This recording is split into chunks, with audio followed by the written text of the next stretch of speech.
कहानी की शुरुआत साल 2016 से होती है। सौरभ एक जवान और महत्वाकांक्षी लड़का जो मर्चेंट नेवी में कार्यरत था और मेरठ का रहने वाला था। एक शाम जब वह अपने दोस्तों के साथ बाहर निकला तो उसकी मुलाकात मुस्कान नाम की एक लड़की से हुई। पहली ही नजर में मुस्कान की मासूमियत और उसकी हंसी ने सौरभ के दिल को छू लिया। धीरे धीरे दोनों के बीच बातचीत होने लगी, जो दोस्ती में बदली और फिर धीरे धीरे इस रिश्ते ने प्यार का रूप ले लिया। जब मुस्कान ने सौरभ के प्रोफाइल और उसकी जिंदगी के बारे में जाना तो वह भी उसकी ओर आकर्षित होने लगी। वक्त के साथ उनका प्यार और मजबूत होता गया और आखिरकार उन्होंने शादी करने का फैसला कर लिया। लेकिन जब सौरभ ने अपने घर वालों से इस बारे में बात की तो उन्होंने साफ मना कर दिया। यह शादी नहीं हो सकती, यही शब्द थे उसके माता पिता के। मगर प्यार किसी की इजाजत का मोहताज नहीं होता। सौरभ और मुस्कान ने घर वालों की मर्जी के खिलाफ जाकर शादी कर ली। 2016 में बिना किसी शानो शौकत के, बस कुछ खास दोस्तों की मौजूदगी में उन्होंने अपने रिश्ते को नाम दे दिया। शादी के कुछ ही दिनों बाद सौरभ लंदन चला गया क्योंकि उसकी पोस्टिंग वहीं थी। मुस्कान मेरठ में अकेली रह गई। वक्त बीतता गया। सौरभ कभी कभी छुट्टी में वापस आता और फिर चला जाता। लेकिन कुछ वक्त बाद मुस्कान को एहसास हुआ कि सौरभ नेवी में नहीं है, बल्कि लंदन में किसी और काम से जुड़ा हुआ है। हालांकि ये बातें उनके प्यार के बीच नहीं आईं। देखते ही देखते 3 साल गुजर गए। 2019 आ गया। इन 3 सालों में उनके प्यार की निशानी के रूप में उनकी एक बेटी हुई। जब बेटी आई तो सौरभ के घर वालों का दिल थोड़ा पिघलने लगा। उन्होंने बेटी से मिलने की कोशिश की, मगर अब तक बहुत देर हो चुकी थी। सौरभ ने घर वालों से लगभग सारे रिश्ते तोड़ दिए थे। वह अपनी पत्नी और बेटी के साथ एक किराए के मकान में रहने लगा। लेकिन उसकी नौकरी ऐसी थी कि साल के 9 से 10 महीने वो विदेश में रहता और महज 2-3 महीने ही मेरठ में बिताता। मुस्कान अकेली रह गई थी। वो अपनी बेटी के साथ किराए के घर में रहती, उसका ख्याल रखती और प्ले स्कूल तक छोड़ने और लाने का काम खुद ही करती। फिर आया 2021। इस दौरान दुनिया में कोरोना फैल चुका था। लॉकडाउन के चलते सौरभ कुछ समय के लिए वापस मेरठ आ गया, लेकिन हालात सामान्य होते ही फिर से विदेश चला गया। इधर मुस्कान की जिंदगी में एक नया मोड़ आया। हर दिन की तरह एक रोज जब वह अपनी बेटी को प्ले स्कूल छोड़ने जा रही थी, तब उसकी मुलाकात साहिल शुक्ला से हुई। वे दोनों बचपन में एक साथ पढ़े थे। साहिल ने मुस्कान को देखकर उससे बात की। धीरे धीरे मुस्कान साहिल से कॉल में भी बात करना शुरू की। अकेलेपन में मुस्कान को एक हमदर्द मिल गया था। धीरे धीरे साहिल से उसकी दोस्ती गहरी होती गई और दोस्ती कब प्यार में बदल गई, दोनों को पता ही नहीं चला। अब साहिल का मुस्कान के घर आना जाना आम हो गया था। जब बेटी स्कूल में होती तब दोनों साथ वक्त बिताते। मकान मालिक को यह सब अजीब लगने लगा।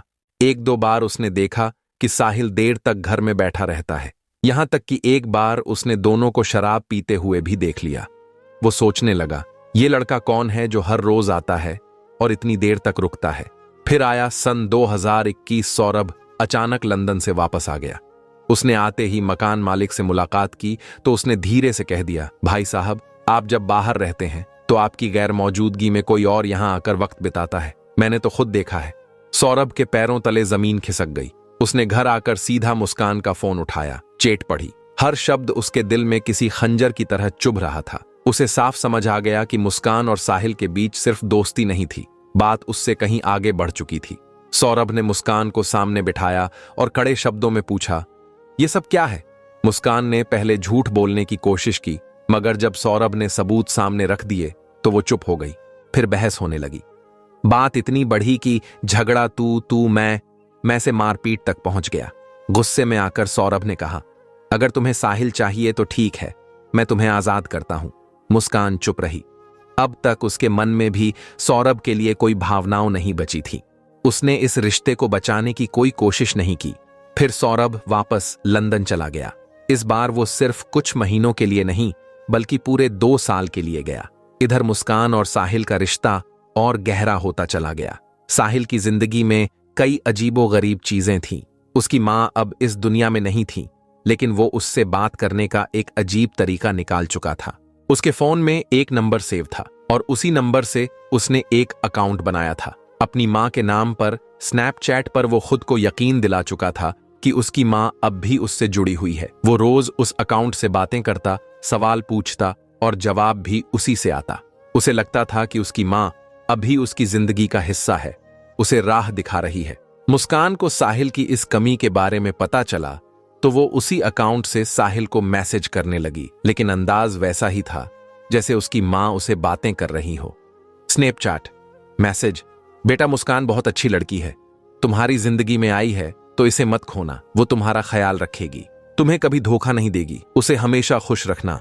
साहिल स्नैपचैट के सामने बड़बड़ाते हुए, माँ आप भी यही कह रही हो तो फिर यह लड़की सच में मेरी किस्मत में है। साहिल को यकीन होने लगा कि उसकी माँ खुद उसे मुस्कान की तारीफ कर रही है। अब वो मुस्कान के प्यार में पहले से भी ज्यादा पागल हो गया। उसे लगा कि उसकी माँ खुद चाहती है कि वो मुस्कान से शादी करे। इधर सौरभ पूरी तरह से मुस्कान की जिंदगी से बाहर निकल चुका था और इस बार वो 2 साल तक लौटकर नहीं आया। उधर स्नैपचैट ने साहिल और मुस्कान को और पास कर दिया था। अब हालत ये हो गई कि साहिल के लिए मुस्कान से दूर रहना नामुमकिन हो गया था। एक दिन उसने गुस्से में कहा, तुम सौरभ से तलाक लो और मुझसे शादी करो। मुस्कान ने उसकी बात सुनी मगर ठंडी आवाज में बोली, तलाक लेने से क्या होगा, सौरभ फिर भी आसपास रहेगा, कुछ ना कुछ परेशानी खड़ी करेगा। अब साहिल के दिमाग में कुछ और ही चल रहा था। उसने मुस्कान की आंखों में देखा और धीरे से फुसफुसाया, तो रास्ता साफ करने का एक ही तरीका है, सौरभ को खत्म कर दो। मुस्कान सिहर गई। उसने साहिल की आंखों में देखा, वो मजाक नहीं कर रहा था। क्या तुम सच कह रहे हो? मुस्कान की आवाज धीमी मगर हैरानी से भरी थी। साहिल ने मुस्कुराते हुए कहा, हां, अगर वो जिंदा रहेगा तो हमारी जिंदगी बर्बाद कर देगा। इसे एक फिल्मी डायलॉग मत समझो, ये करने का टाइम आ गया है। पहले मुस्कान को यह सुनकर झटका लगा मगर फिर साहिल की बातों में आकर उसने भी तय कर लिया, अगर सौरभ नहीं रहेगा तो हमारी जिंदगी आसान हो जाए। अब बस उन्हें सही मौका चाहिए था। साहिल के चेहरे पर अब एक अलग ही खुशी थी। उसे लग रहा था कि अब मुस्कान से